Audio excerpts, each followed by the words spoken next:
واعتصموا بحبل الله جميعا ولا تفرقوا واذكروا نعمة الله عليكم إذ كنتم أعداء فألف بين قلوبكم فأصبحتم بنعمته إخوانا وكنتم على شفا حفرة من النار فأنقذكم منها كذلك يبين الله لكم آياته لعلكم تهتدون.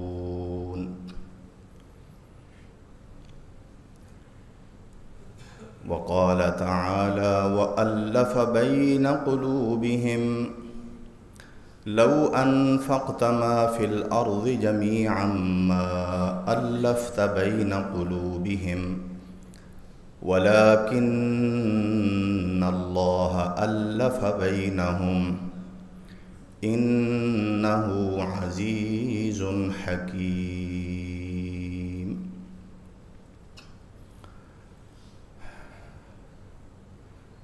پہلی آیت کریمہ سورہ آل عمران سے پڑھی ہے میں نے،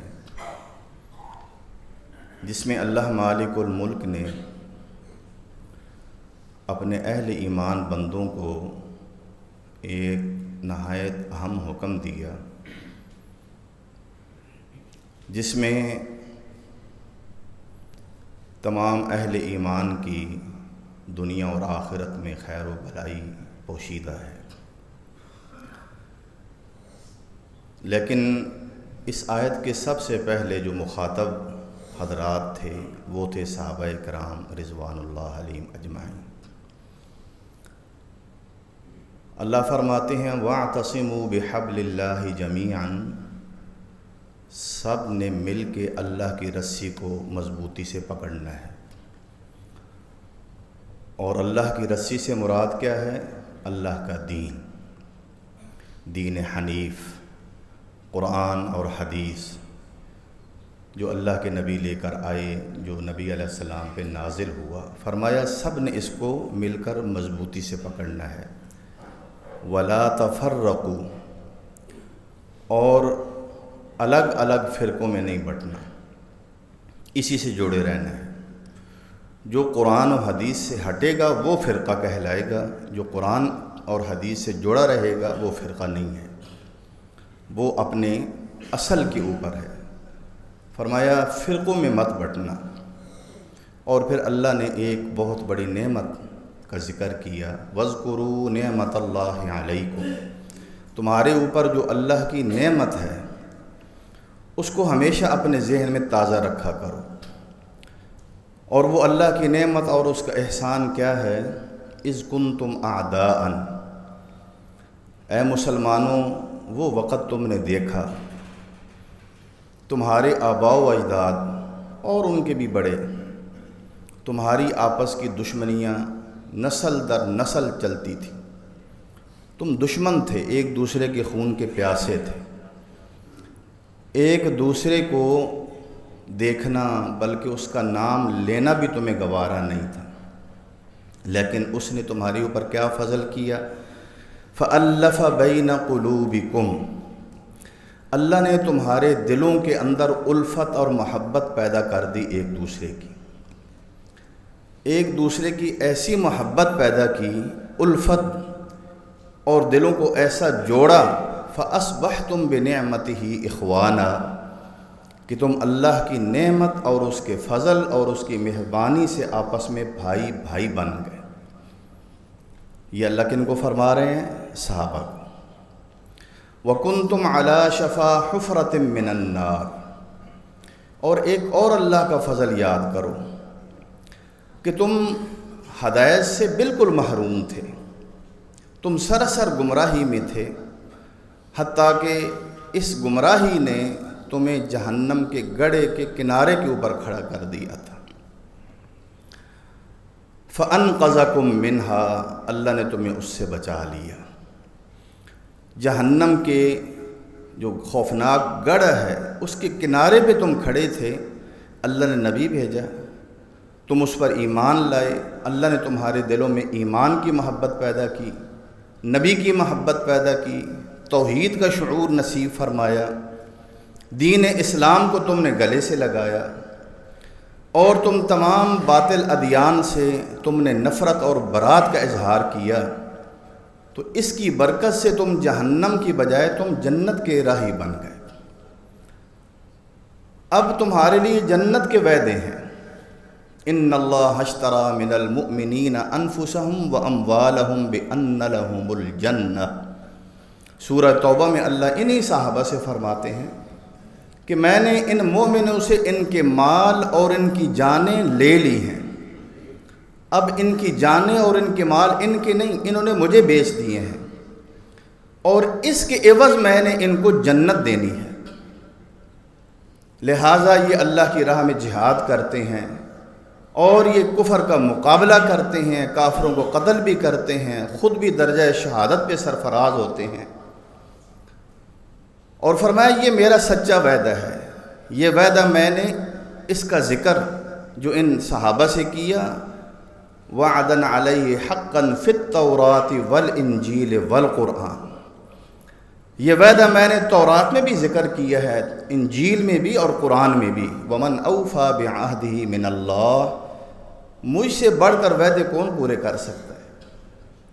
فاستبشروا ببیعکم الذی بایعتم بہ، لہٰذا جو سودا تم اپنے رب سے کر چکے ہو اس کے اوپر خوش رہو، مطمئن رہو، وذالک هو الفوز العظیم، یہ بہت بڑی کامیابی۔ تو اللہ نے جہنم سے انہیں بچایا۔ اللہ فرماتے ہیں کذالک یبین اللہ لکم آیاتہ لعلکم تہتدون، اللہ تعالیٰ اسی طرح تمہارے سامنے اپنی آیتیں، اپنے احکام بیان کرتے ہیں تاکہ تم راہ راست پہ چلتے رہو، اور جب تم اللہ کی آیتوں سے غافل ہو جاؤ گے تو پھر ہو نہیں سکتا کہ تم گمراہ نہ ہو اور راہ راست سے بھٹک نہ جاؤ۔ ہدایت پہ چلنے کے لیے اور چلتے رہنے کے لیے یہ ضروری ہے کہ ہر وقت اللہ کی آیات کو پڑھا جائے، ان کو سمجھا جائے، ان کا مطالعہ کیا جائے، پھر ہی انسان سیدھے راستے پہ چل سکتا ہے۔ دوسری آیت کریمہ سورۃ الانفال 10ویں پارہ سے میں نے پڑھی، جس میں اللہ نے اپنے نبی کو، اپنے محبوب کو مخاطب کیا اور آپ کے صحابہ کے بارے میں اپنے ایک انعام کا ذکر کیا۔ فرمایا وَأَلَّفَ بَيْنَ قُلُوبِهِمْ، اے میرے محبوب یہ جو آپ کے جانثار ہیں، میں نے ان کے دلوں کے اندر الفت اور محبت بھر دی ہے۔ لَوْ أَنفَقْتَ مَا فِي الْأَرْضِ جَمِيعًا، اے میرے محبوب اگر تم ان کے دلوں میں ایک دوسرے کی محبت ڈالنے کے لیے روئے زمین کے خزانے بھی خرچ کر دیتے، مَا أَلَّفْتَ بَيْنَ قُلُوبِهِمْ، تو ان کے دلوں میں تم الفت اور محبت نہ ڈال سکتے، یہ تمہارا کام نہیں ہے۔ وَلَٰكِنَّ اللَّهَ أَلَّفَ بَيْنَهُمْ، بلکہ یہ سراسر اللہ کی مہربانی ہے کہ اللہ نے ان کے دلوں میں الفت اور محبت پیدا کر دی ہے۔ یہ کیسے ہوا؟ فرمایا إِنَّهُ عَزِيزٌ حَكِيمٌ، یہ اللہ کی صفات کو سمجھنے سے پتہ چلے گا کہ اللہ عزت والا ہے، غلبے والا ہے، جو چاہتا ہے وہ کر سکتا ہے۔ اور اللہ نے ایسا کیوں کیا؟ اس لیے کہ اس کی حکمت کا تقاضا یہی تھا کہ وہ اس امت کو، اس امت کے ان افراد کو ایک دوسرے کے خیرخواہ بنا دے، ایک دوسرے کے ہمدرد بنا دے، تاکہ یہ قیامت تک آنے والے انسانوں کے لیے بالعموم اور مسلمانوں کے لیے خصوصی طور پر یہ آئیڈیل بنے کہ ایک قوم اور ایک امت کس طرح کامیاب ہوتی ہے، اور وہ کون سی اکائیاں اور بنیادی باتیں ہیں جن کو ملحوظ رکھنے سے یہ امت جو ہے وہ اکٹھی رہ سکتی ہے اور ان میں شیطان دراڑیں نہیں پیدا کر سکتا۔ فرمایا اللہ نے اس لیے ان کے دلوں میں الفت اور محبت پیدا کی اور یہ ایک امت بنے اور پھر یہ پورے روئے زمین پہ چھا گئے۔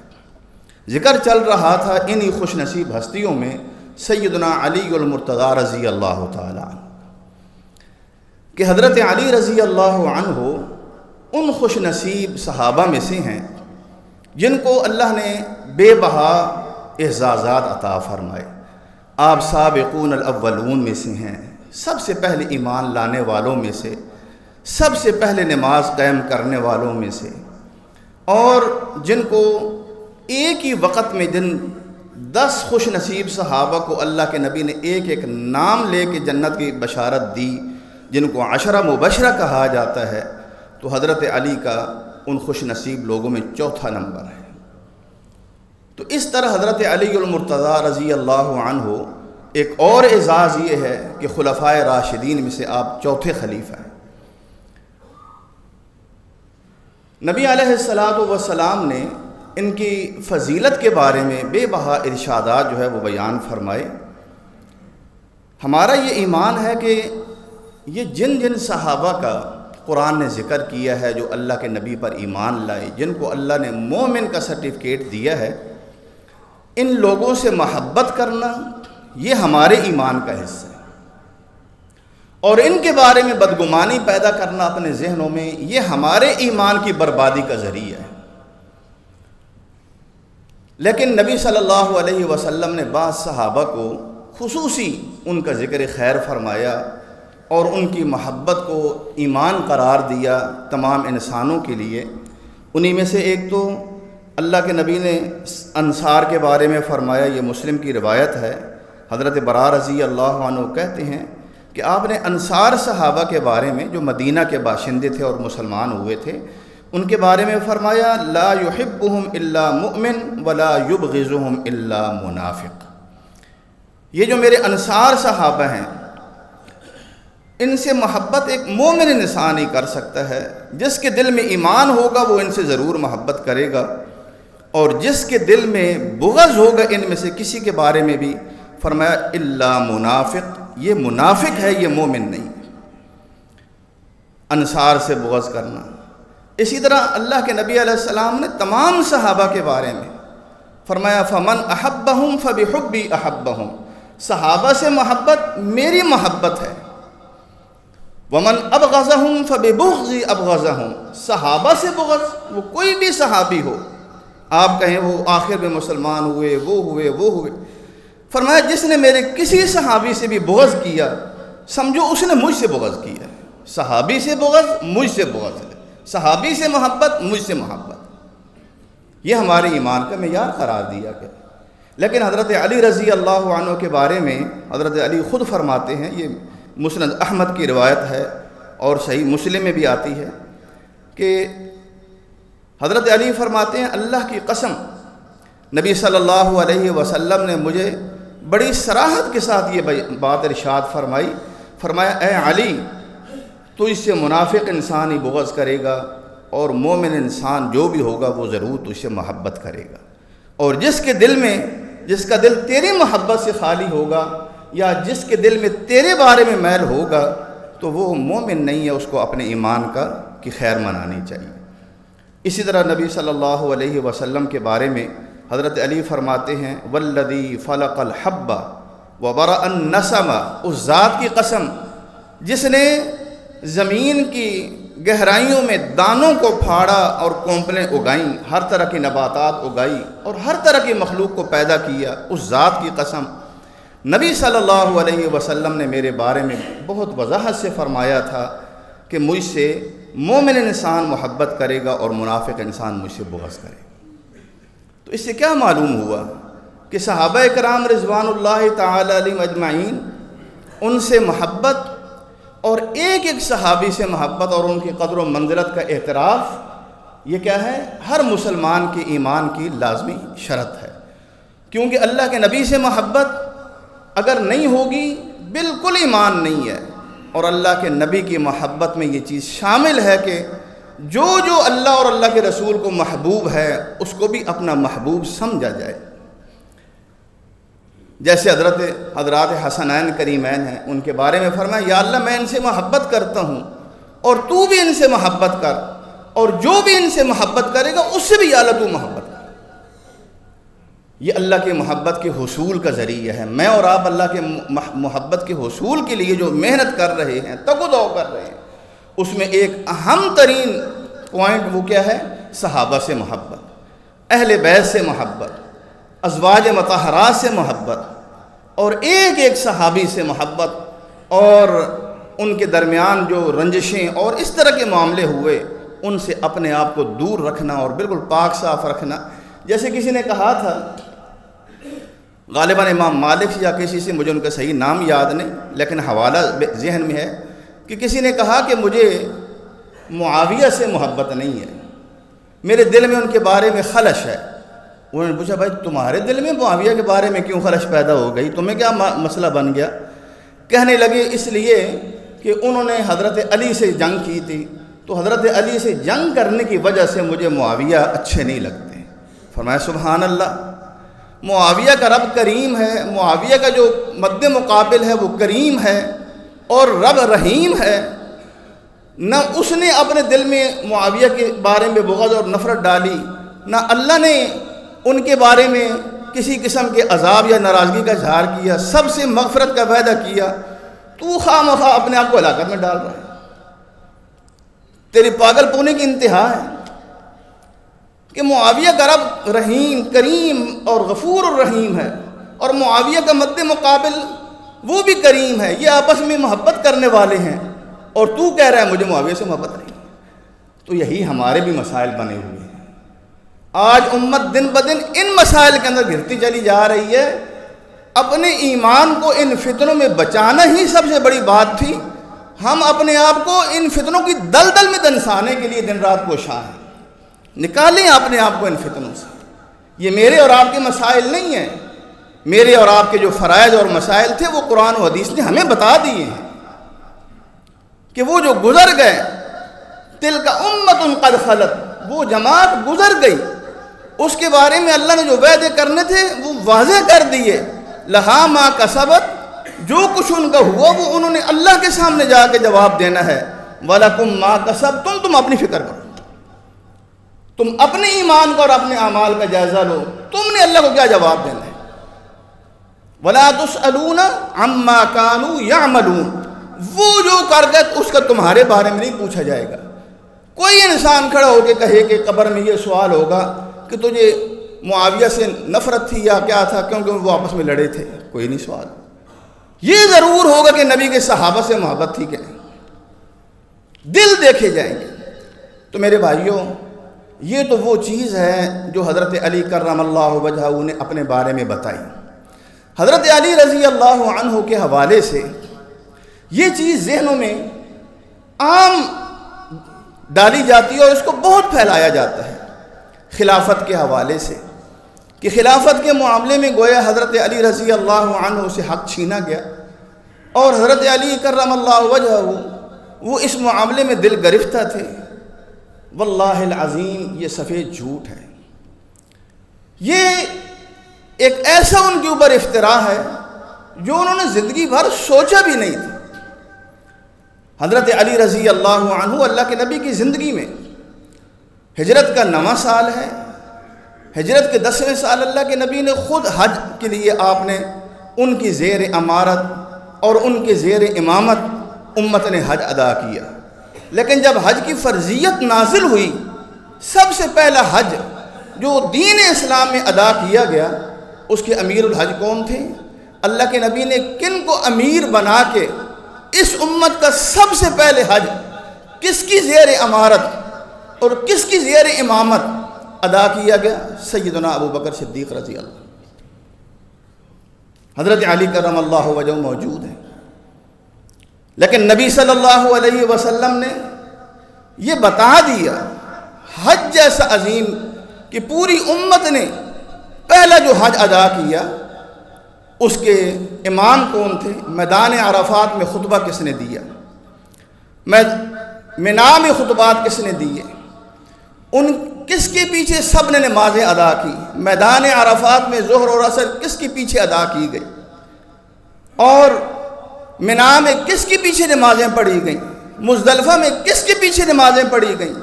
اہل بیت کس کی انہوں نے امامت میں اور اقتداء میں نماز پڑھی؟ سیدنا ابو بکر صدیق رضی اللہ عنہ.